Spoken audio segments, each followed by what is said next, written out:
The 2025-2026 NBA season was ridiculously crazy, and here's why. First off, after 29 years as head coach of the San Antonio Spurs, Greg Popovich stepped down in May of 2025, one of the greatest coaching careers in the history of American sports. Assistant head coach Mitch Johnson was named the new head coach, a massive moment for the franchise, a massive moment for the league. The offseason trades were seismic. Houston Rockets pulled off one of the largest trades in NBA history, a 7-team, 13-player deal that brought Kevin Durant to Houston. In exchange, Dillon Brooks and Jalen Green went to Phoenix. KD, former OKC legend, would open his season on night one. You could not script this better. Atlanta shipped Trae Young to Washington for CJ McCollum and Corey Kispert. The Hawks reinvented what surprised everyone this season, and Cleveland picked up James Harden from the Clippers for Darius Garland, the second-round pick. The draft. The 2025 NBA draft took place at Barclays Center in Brooklyn, like always. Dallas selected Cooper Flagg with the number 1 pick. The kid from Duke, which is 18 years old. San Antonio had the number 2 pick, Dylan Harper, and a wave of elite young talent including VJ Edgecombe, Ace Bailey, Jeremiah Fears, and Derek Queen followed. The league was young, the league was loaded, and it was ready. Also, before tip-off, a wave of retirements hit the league. John Wall retired in August after 13 seasons. Marco Bellinelli, and in November, Chris Paul, the last active player from the 2005 NBA draft, announced that this would be his farewell season. The point guard, playing his final year. What a way to set the stage. October 21st, 2025.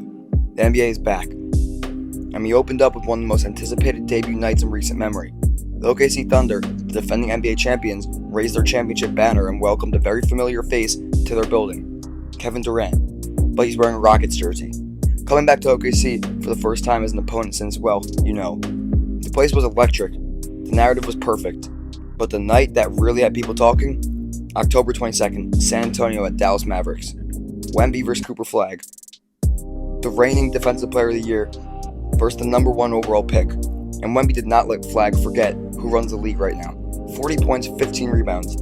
The most points any Spurs ever recorded in a season opener. Wemby was absolutely ferocious, blocking shots, skying for boards, draining mid-range jumpers like he was playing against children. Flagg, to his credit, showed flashes. He finished with 10 points and 10 rebounds, but the Spurs won 125-92, and Wemby sent a message to the entire league. The rookie era has begun, and veteran era wasn't moving. And at the Madison Square Garden, the New York Knicks under new head coach Mike Brown came out of the gate with purpose and pace. Austin Reeves had a breakout start to the season in LA, stepping up as the Lakers worked through the roster questions. Kawhi Leonard dropped a buzzer beater to sink the Pelicans in one of the early signature moments of October.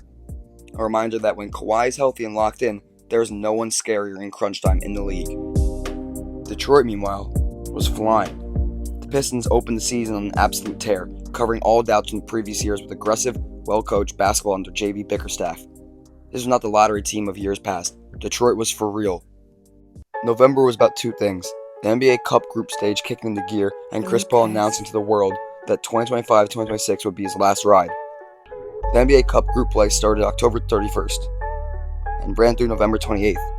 All 30 teams competing. Tuesday and Friday games, counting in the regular season standings too. Immediately, it added urgency and stakes to what are usually forgettable early season games. The Knicks were sharp. The Spurs were efficient. OKC looked like they were already playing playoff basketball. Detroit's pace was relentless. Pistons weren't just winning, they were winning by a lot. Their defense was suffocating, their offense was balanced. Cade Cunningham was controlling games. Ausar Thompson was everywhere on the defensive end, and J.B. Bickerstaff was getting the absolute most out of this roster. The Knicks were quietly building something. Mike Brown's system was clicking. Jalen Brunson was playing the best basketball of his life, already threatening to hit 30 points per game.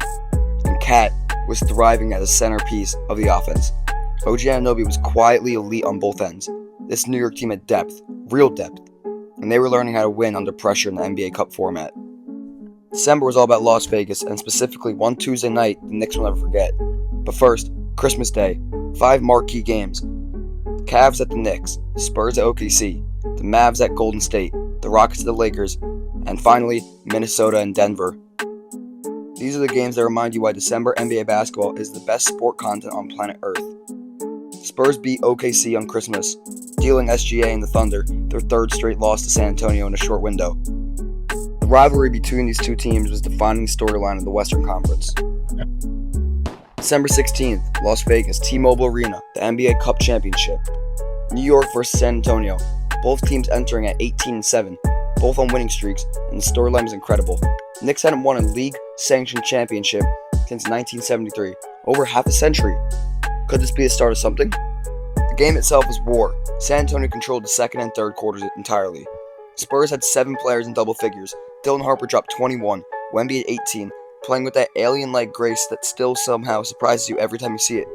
The Knicks did not hold a single lead during the second or third quarter, and then the fourth quarter happened.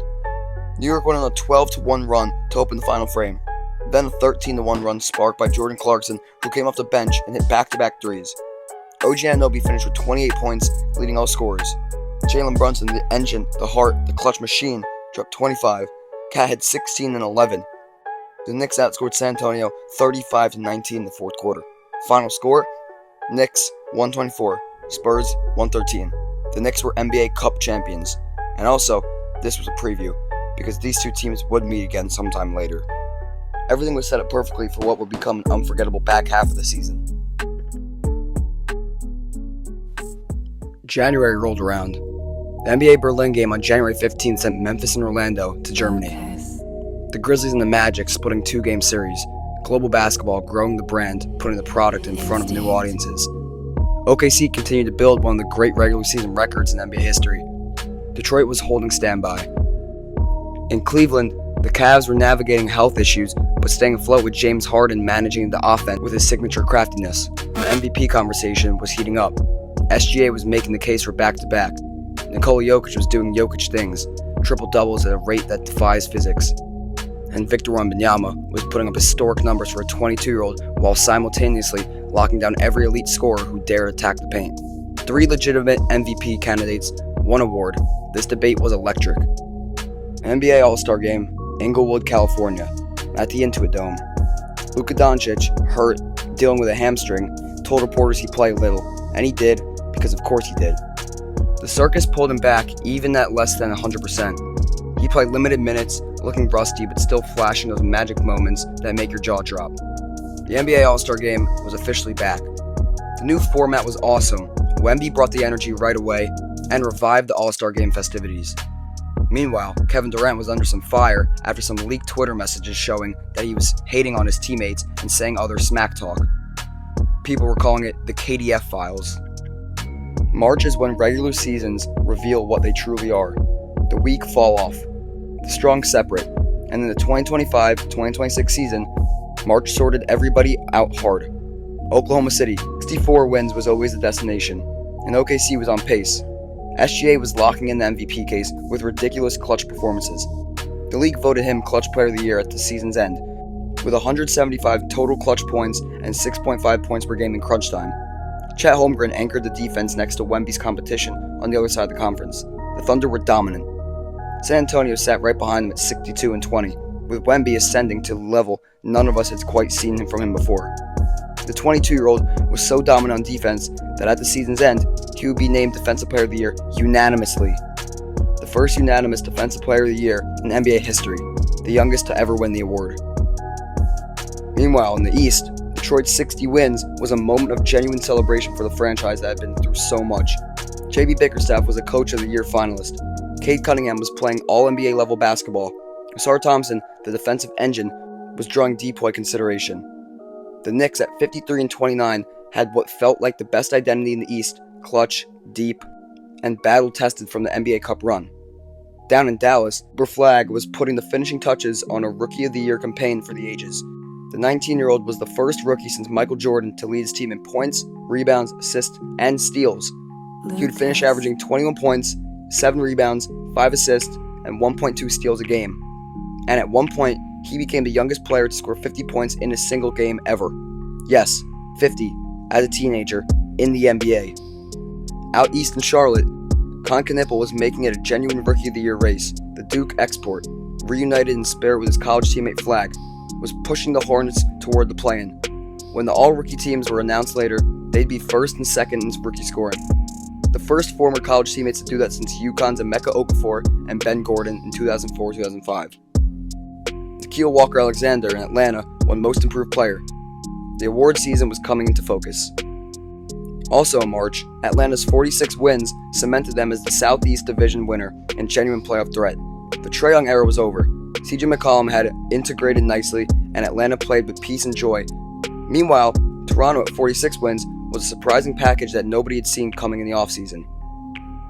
The play-in race in both conferences was brutal. Charlotte, Miami, Orlando, and Philly were all fighting for survival in the East, while in the West, Portland clawed to 42 wins and playoff positioning, one of the most underrated stories of the year. And of course, I cannot forget one of the greatest games in recent NBA history. Bam Adebayo, 83 points. Yes, you're hearing that right. Bam Adebayo of the Miami Heat dropped 83 points one night against the Washington Wizards. He had 40-plus free throw attempts. He was going crazy.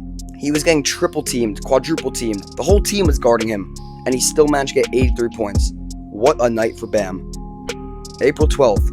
The regular season has ended. 82 games. A full canvas painted. Let's look at the Eastern Conference standings. Pistons at the 1, Boston at 2, New York at 3, Cavs at the 4, Raptors at the 5, Hawks at 6, Philly at the 7, Orlando at the 8, Charlotte 9, Miami 10. Now let's go ahead and check out the West. Thunder at the 1, San Antonio at the 2, Denver at 3, LA at 4, Rockets at the 5, Timberwolves at the 6, Trailblazers at the 7, Phoenix at the 8. Now let's check out the awards. Defensive Player of the Year, Victor Wembanyama, unanimously. Clutch Player of the Year, SGA. Sixth Man of the Year, Keldon Johnson. Most Improved Player, Nickeil Alexander-Walker. Rookie of the Year, Cooper Flagg. And finally, the MVP. SGA, the Oklahoma City Thunder, went back-to-back, 96 of 100 first-place votes. He joins the exclusive list of players to win multiple MVP awards. The All-NBA First Team, SGA, Wemby, Cade, Luka, and Jokic. Luka led the league in points per game at 32.8 points per game, and he didn't receive a single first-place vote for MVP. Crazy.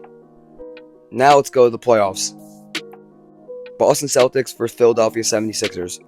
This was supposed to be a tune-up for the defending Eastern Conference champions. It was not. Boston Celtics and the Philadelphia 76ers. The Sixers fell 3-1 to the Celtics early in the series and came back and won in 7 games. Knicks vs. Atlanta. The Knicks took down the first game, lost the next 2, and then took the series in 6. Knicks move on. Detroit and Orlando Magic. The Magic were up 3-1 at one point and sold. Detroit won in 7 games. Detroit moved on. Another 7-game series, Cleveland and Raptors, an electrifying series, but the Raptors unfortunately fell short and the Cavs moved on. Now in the West, OKC vs. Phoenix Suns. OKC swept their way through the Suns. Easy work. It was a cakewalk. Spurs vs. Portland Trailblazers. 6-game series, and obviously, the Spurs came out on top. Even though Wemby was out for a game or 2, the Spurs still managed the way to win. Denver vs. Minnesota, an electrifying series. Anthony Edwards went down with a gruesome injury, but they got the job done and Minnesota moved on. Lakers vs. Houston Rockets. The Lakers went up 3-1 early in the series and then lost the next 2, but in typical LeBron James fashion, he closed up the series and won in 6. The second round delivered the Eastern and Western Conference brackets' most defining moments of the entire postseason. In the East, the Knicks vs. 76ers. The Sixers just knocked off Boston. Cinderella was dancing. And then New York reminded them this was a different dance partner. The Knicks swept Philadelphia. Pistons vs. Cavs. This was the series. 7 games, back and forth, lead changes in every single game. The Cavs managed to take the Pistons to 7 games and came on top with the W. Now, out in the West, Spurs vs. Minnesota, highly anticipated series. Anthony Edwards coming back. Anthony Edwards tried his best while being injured and took the series to 6 games, but Wemby had different plans and managed to get the win. Now, on the other side of the West, OKC vs. Lakers. Everyone wanted to see Luka vs. SGA showdown, but Luka was hurt. The Thunder ended up sweeping the Lakers 4-0. Thunder moved on. Now we have the conference finals. In the East we have the Knicks and the Cavs. The hottest team in basketball, the New York Knicks, swept the Sixers and now swept the Cavs. 4-0, 4-0, back-to-back. 8 straight wins for the Knicks in the last 2 rounds. Knicks to the finals. In the West, we have the 1 seed versus the 2 seed. Thunder vs. Spurs. The 2 best regular season records in the league. An astonishing series, most anticipated series in years. Spurs took it to 7 games, and then at home in OKC, the Thunder folded, and the Spurs won 7. Spurs to the finals. June 3rd, 2026, San Antonio. The NBA Finals begins, and from the jump, the Knicks are not intimidated. Game 1. New York wins 105-95. Knicks came into San Antonio and handled business. Brunson's composed, OG is everywhere, the Spurs defense is good, but New York is just better. Knicks go up 1-0. Game 2. This one will go down in finals lore. 1-point game, Knicks win again, on the road, 105-104. Spurs have done everything they needed to win this game, and the Knicks found a way. 2 road wins, down 0-2, at home, San Antonio was in genuine danger of watching this slip away fast. Game 3. Spurs answer, playing in New York, one of the loudest arenas in basketball, overflowing with people who had a reason since disco was on the radio. San Antonio wins 115-111. Wemby, he's not going out quietly. Game 4. Another 1-point game. New York wins 107-106. The Garden is unhinged. 1 win away from a championship. The crowd is shaking in the walls. ESPN reported on the comeback nature of the Knicks winning Game 4 with a description of the locker room seen as pure chaos. Grown men weeping, veterans who had waited for this, rookies who could not believe what they were seeing. The Knicks came back from 29 points in Game 4, and an OG Anunoby tip-in basket to win the game. Game 5. The Spurs are not done. They never were. San Antonio needs to win to stay alive. The finals rolls on. New York, 3-1, Spurs not finished. And then, San Antonio with one final chance. And then, once again, the Spurs blow another 10-plus point lead to the Knicks and lose the finals 4-1, 94-90. The Knicks win their first finals in 53 years. Jalen Brunson wins finals MVP, and the New York Knicks fans go crazy back in home. So what do we take away from the 2026 NBA season? SGA is a back-to-back MVP and one of the best 5 players on this earth. Victor Wembanyama is already one of the most special players in basketball history, unanimous Defensive Player of the Year, MVP finalist, and a finals participant, all before his 23rd birthday. Jalen Brunson cemented his legacy as one of the most clutch, consistent, team-first superstars of his era, becoming the best Knick of all time. Cooper Flagg arrived with the most stunning way a 19-year-old has arrived in this league since LeBron in 2003. Rookie of the Year, historical statistical season. Detroit's 60-win season, heartbreaking as the ending was, but proved the Pistons are back. Cade Cunningham and Asar Thompson are a core that can compete for titles. The Pistons will be a problem for years. And finally, New York, the city that waited 53 years, 2 generations of fans who never saw their team lift a trophy, kids whose grandparents remembered 1973. Basketball is alive, basketball is electric, and the 2026 title belongs to New York. That's a wrap on the 2025-26 season. If you made it this far, thank you. This was a season worth every minute we gave it. Until next October.